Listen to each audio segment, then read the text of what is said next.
It was hot. It was a hot day. But me and Danny, we wanted to feel the game, so we opened up the window. Yeah, I heard you guys were eating some Lunchables in the City Field one. And Gloucester, those were our 5 subs. We knew that we weren't gonna have Tati. Oh my, what is going on? Via's back. Throw him out of there.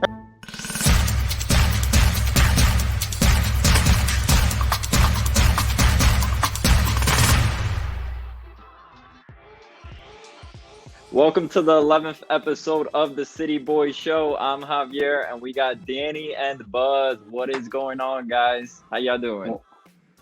Doing good. How about you? I'm doing all right. What you got going on over there with this Tati sticker? Well, finally want to show off the stickers that everyone's been waiting for. And I put it on my NYCFC David Villa doll and put Tati on it, our new superstar, the number one player of NYCFC, Tati Castellanos. Word. I'm really glad you definitely did not show David Villa. He's canceled, bro. Canceled. And now we finally have the stickers, and it's time to hand those bad boys out. We gotta handle that soon. Yeah, we definitely should bring them. We're gonna be at the Open Cup game, so definitely meet us there. This episode, we're going to be recapping our 1-0 win against the Chicago Fire. We're going to go over some Open Cup preview, and yeah, we're going to have a good time. Guys, you guys were in the media. How did that go? City Field, how was it?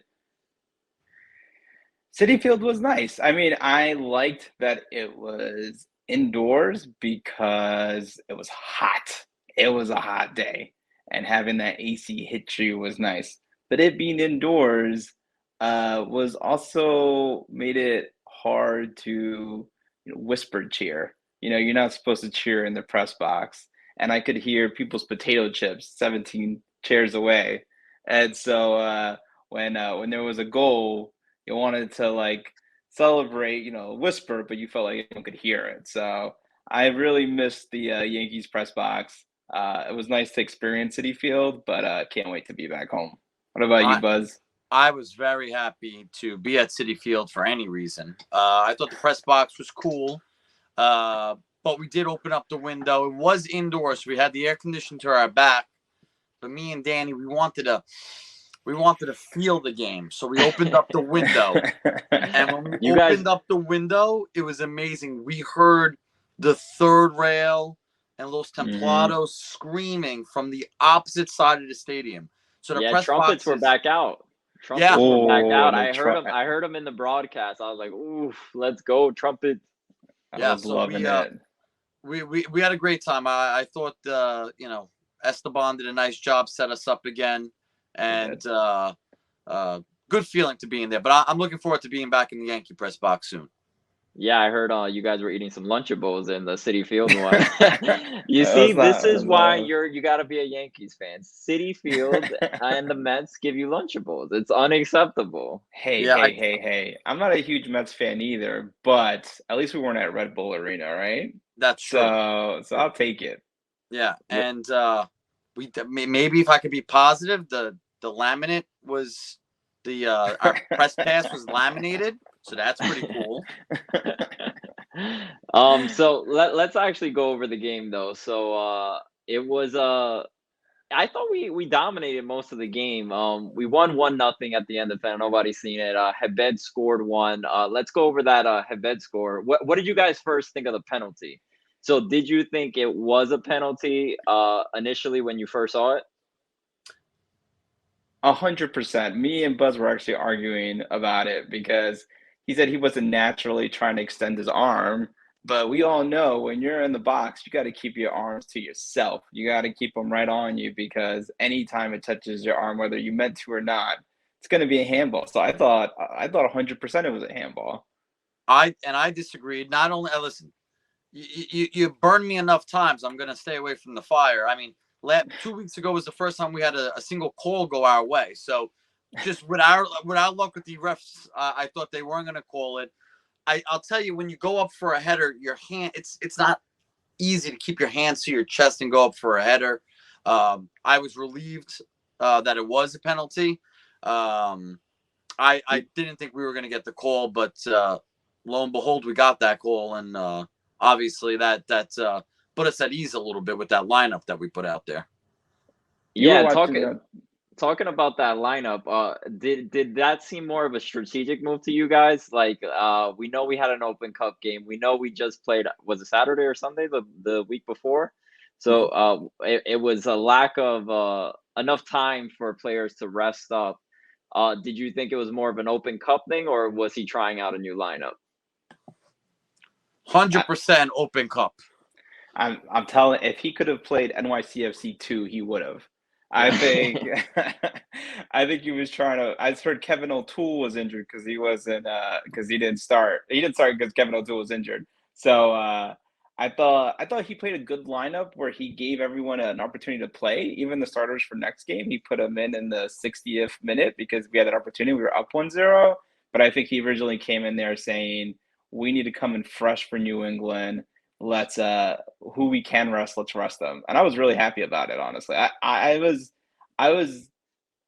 like, if we get a draw out of this game, I am fine with it. That we got a win when he was trying to rest players, I was super excited about it.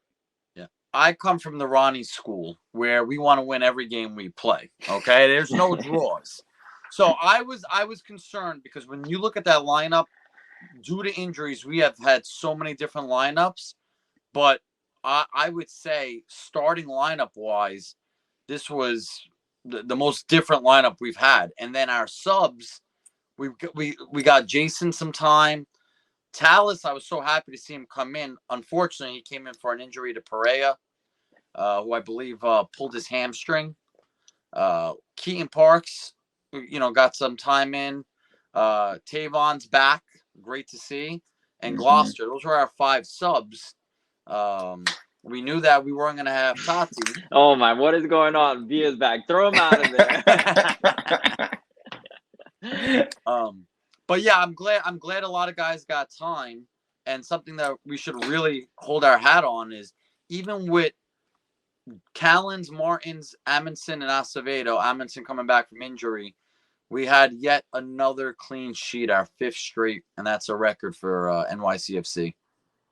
Yeah, I mean, that's a huge point. And we almost had the record for MLS if we would have had 0 shots on goal this last game. It was up to like the 89th minute, and the Chicago Fire finally got a shot on goal. And if they wouldn't have gotten that, we would have made the record for 3 straight games with 0 shots on goal. So that's a credit. I mean, you can always credit Sean Johnson, but at the same time, that's definitely a credit to that back line. And we've been seeing such a different lineup, a different back line every game. So it's insane to see that happen. But I actually want to circle back to the penalty. So we get the call, we're at the penalty box, and then we see Maxi holding the ball. Danny, I think you asked the question to Habib post game. What was the decision making between you and Maxi? You want to go over that? Yeah. So I asked Habib what was the thought plan there. And he said that while they were reviewing the VAR play, Maxi came up to Hebe and said, "Hey, man, I want you to go for the kick." So I think when we saw him so originally the way it looked like before we knew that was that Maxi was going for the shot, and Hebe came in and was like, "No, I want to do the shot." But it turns out that Maxi already planned it. I think he was trying to psych the team out by setting the ball up himself. But then Hebe was always going to take the shot. They talked about it while the VAR was occurring. So that's exciting because that's such a big move by Maxi to know his weakness, right? We've been watching Maxi for years, and one thing he's really suffered in is penalty kicks, and that he let Hebe take it is just such a move, and it just shows how that team like really cares about each other. Because even Hebe said it, like Maxi knows how important those goals are to me, and that he let me do it. I really appreciate it. So that was really cool. Yeah, and he also jumped in and he said something that I think is the missing thing for Heber right now. And he said that Maxi wanted Heber to get his confidence back.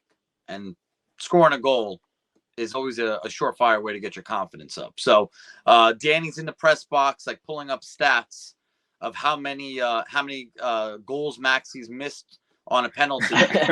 So he was absolutely relieved when he saw Heber step up to the line, and he did his part and he buried it. Yeah, and I actually asked Hebet after the game because right after he scores it, he goes to the Tifa with all the Brazilians. I was like, was this planned? Because it looked so planned. They took the picture, all the Brazilians together. It was epic. Talis was the only one missing. Unfortunately, he wasn't in the lineup. He should have just ran from the bench and been like, "Hey, I'm here." But yeah. So he said it wasn't planned. He just saw it, and then they all just gathered up and took the picture. So it was great to see. Um, so yeah, that was I think we pretty much dominated that game. We had a couple counters that I thought we just weren't passing, or like we didn't have the final touch at the end of some of those counters where it could have been 2-0, maybe 3-0. But I think that's one thing we could work on. But I mean, we've played so well that it's really hard to complain about any of our performance or any a lack thereof. But yeah, what do you guys think? Well, Yeah. Sorry, please. You go go. ahead, Danny. Well, I'll say that we were the dangerous team again. We were the one that was pressing action the whole game. We had the goal scoring opportunities. We definitely weren't clinical, which has also been a theme that we've had in the past this year. Because I think there's games where we just absolutely dominated on the offensive side and didn't get that one extra goal. In this game we could have easily, I felt, won 3-0. That Santi shot really stands out to me. Oh yeah, it's where the defender was right next to him. Yeah, and that was a pretty good save by their team, the defender. Yeah. So and we hit the crossbar twice. Oh, I know. Yeah, we had so many opportunities. And yes, the crossbar, our favorite friend came back to play with us again. Yeah. I do think I was although I'm happy we won. I do want to be a little critical of the team, and I do feel like there were a couple of chances where the player who had the ball in the box was being selfish and didn't do the extra pass that could have led to a goal. And the one that stands out to me the most was on the 80th minute when Santi went for the shot and just completely got it over the goal versus giving it to Hebe. Hebe was wide open. Yep. It was a very easy pass, and it seemed like a very selfish move by Santi. It looked like he wanted that goal, but he saw him open. So I think that's just something that, we were playing a weaker opponent, so it's easy to like let that go. But we got a big opponent coming up, and those type of opportunities, if you don't do it correctly, then you might end up not doing it correctly the next game.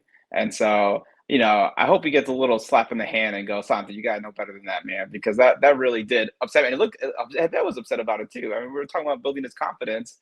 He needs these goals. He's gonna probably get more playing time soon. And I thought that was just a bad move by Santi. But for the rest of it, I thought we played really well with the lineup we had.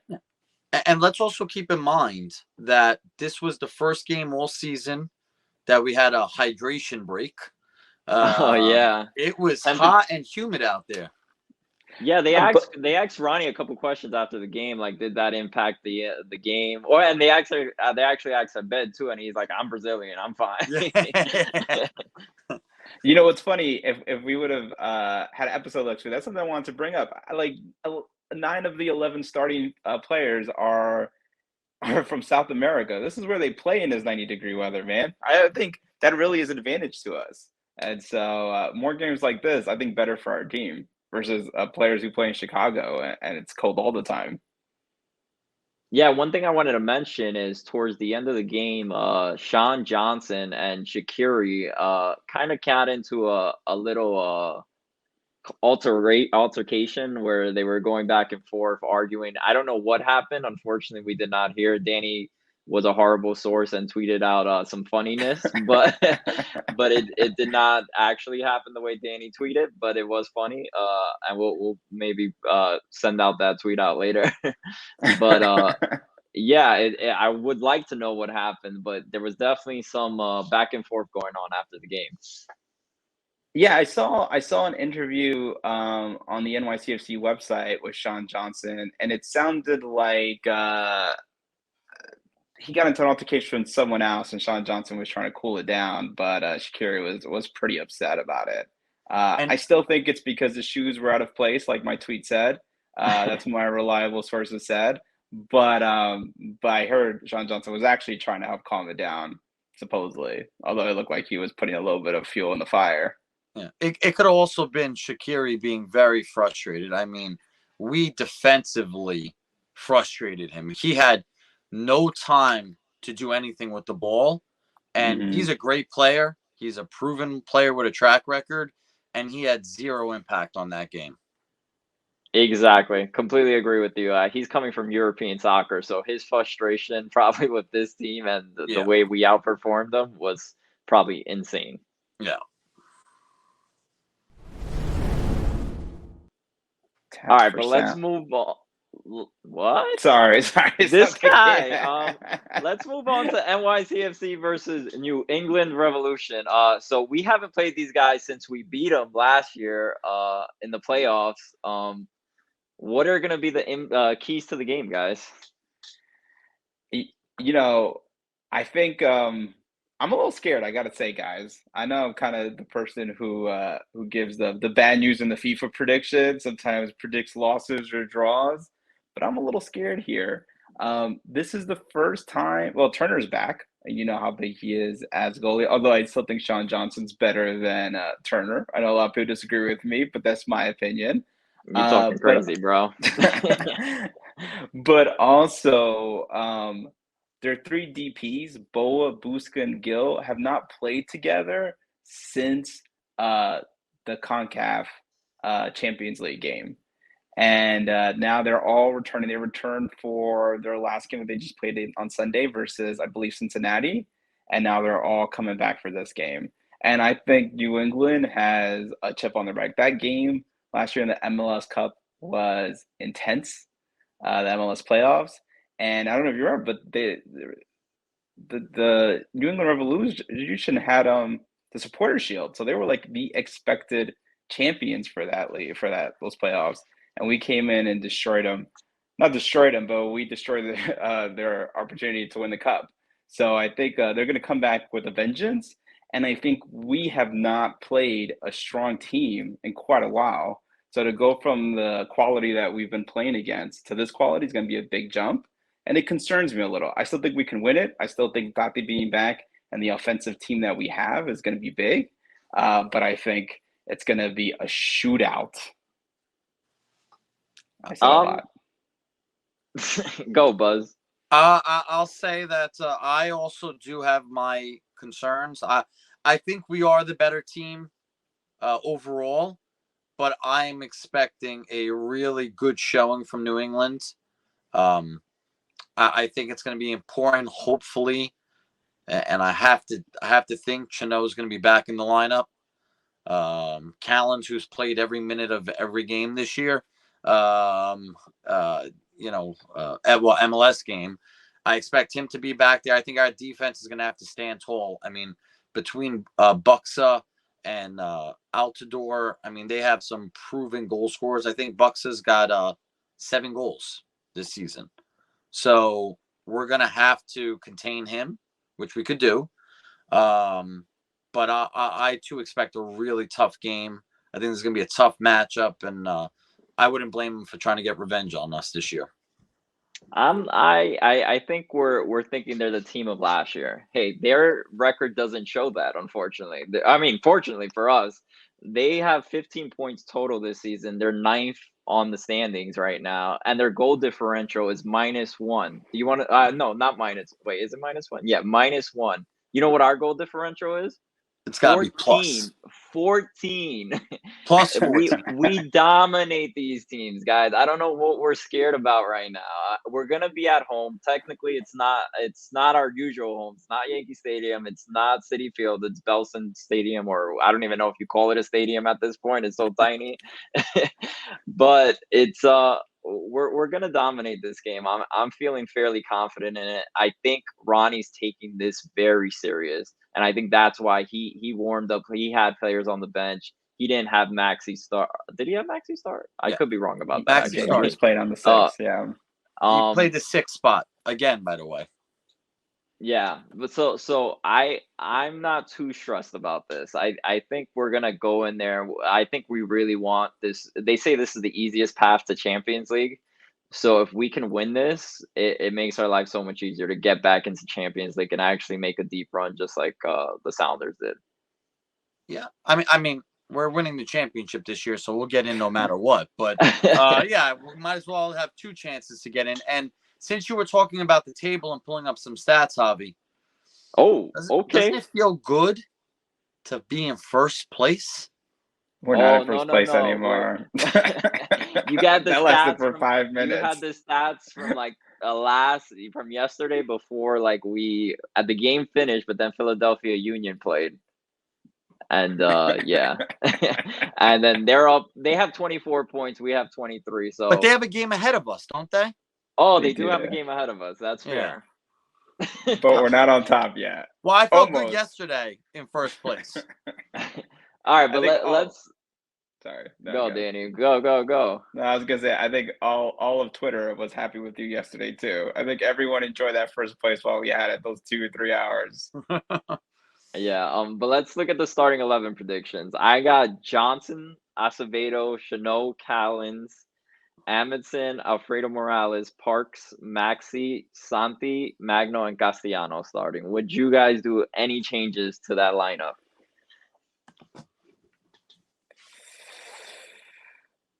One thing I will say is that Gray might be possibly coming back. He played some minutes yesterday. We never really were disclosed what his injury was, so I don't know how serious it actually is. But if it's not that serious, you would think he's able to come back, and it'll be nice to have Gray back in the starting lineup. You know what? I think that's a good talking point because I thought Koch has been playing really well in that position, actually. I thought, he's had a few weaknesses on the defensive end, but I think he's been able to really play that position well. And I guess I'm just concerned about Gray coming in with very little playing time in the past couple weeks. So I don't know. I think I might play Kacha versus playing Gray, even if Gray is healthy. We actually, Trey from Blue Balls actually spoke to Gray and asked him what happened because it was undisclosed, and he said it was just a pretty bad flu, and he was just like comatose for a few days in his bed. So I think that's what it was. So I don't think it's anything physical, like physical as in like muscle injuries, cramps, or anything of the sort. Um, so he can play. I think 100% he's there, but I don't know if we want to take Koch out. What do you guys think? Yeah, I mean, I Buzz, you look like you're thinking, but you got no Yeah. words coming out. No, because Javi, I really do like your lineup that you put out there. I love that you had Alfredo. I wanted Alfredo in there this week. He played. I thought he played well. Um, I would want Gray back in there. Now, will I be upset if Gray doesn't start this game and he comes back for the weekend? Sure, I'm okay with that. But I really do like Gray in our starting lineup. I do agree with Danny. Acevedo's been playing well. But this is that problem that we have. That's not a bad problem. We have good talent sitting on that bench, and even this past week where Perea gets hurt with a hamstring, I believe, didn't Acevedo was just cramps. Oh no, Tiago had Thiago some was cramps. cramps. Yeah, because Right. he left during the game. But we have a wealth. I mean, I would have never thought in the beginning of the season, Javi, that I could say we have a wealth of defenders. But either we do or the system is working. But I would still want Gray in there. He did have a good run at the game yesterday, so I think he can go and he should start. So interesting here with the lineup, though. I noticed we don't have Tiago on the lineup here, and we have Santi and Maxi out there together. So we did ask Ronnie about that, and he says, and we kind of asked, are you going to play Maxi more in the six? And he's already done it twice, and he's kind of mentioned that Maxi plays really well there because he knows how to distribute the ball, and Santi can play the 10th. So what do we do in the situation? I feel like the Morales and Parks center field has been really good, but Maxi's also been playing really well with Morales. So do we go with what we've been doing where Santi plays the right, and then we play Maxi on 10, and then we play Parks and Morales? or do we go and try this new thing where we have Maxi on the 6? I really like Maxi on the 6. So, I know it's kind of experimental. So I think for this game, I would still stick Parks and Morales, and then do Maxi 10th, Santi on the right, and put Thiago in later. That's what I think this game. But I like what he's experimenting with right now in this lineup, and I think that long term, that's probably going to be the solution for the season. All right, so what are your final predictions for the game, boys? All right, I'm going to go first. We didn't have time to do FIFA predictions, but I did do a FIFA prediction anyways. Said the score was 3-1. At NYCFC wins. I think it is going to be a high-scoring game. I think it's going to end up 3-2. NYCFC wins. So now, if I agree with Danny, do I have to change it just so I'm like controversial? No, I'll be controversial for us here. All right, well, I'm going to go 3-2 as well. I think we're going to edge them out, but I do feel both teams could score. I think Sean Johnson's going to actually be, asked to make a couple of saves, and accidentally one might go in or two. So 3-2, good guys. Clean sheet again, boys. Sean Johnson, he's gonna keep doing it. He's on fire. Our back line is not allowing shots. Come on, I'm going 2-0. Wait, hold on. Did you officially join the hype train? I joined the Sean Johnson hype train, but I've always been on that train. All right, guys. I love Sean Johnson, guys, but you're talking about a bunch of clean sheets with 0 shots on target. I don't know if it's Sean Johnson. That's not his fault. They can't hit him. Yeah. They can't shoot the ball at him. Yeah. All right. If you like the video, please like, comment, subscribe. Any final words, boys? I'm excited to go to Belson, man. I want to see the vans in the background like I did on TV, see what's going on there. Excited for it. Yeah, I want to see the phone lights, the flashlights. Those things are always epic. They always give me jitters. I like it. And still, Buzz, I don't know if you're part of the show today. Yeah, but Buzz just be looking at the camera, forgetting that he has to talk. Yeah, I feel like every time the camera freezes, I just look at you for a second and I get stuck. Yeah, I'm excited to be there too. I'm excited to go back into another press box. We could say we've gone to every press box eventually. And also happy to have my Hawaiian shirt. Later, y'all. Peace. Peace.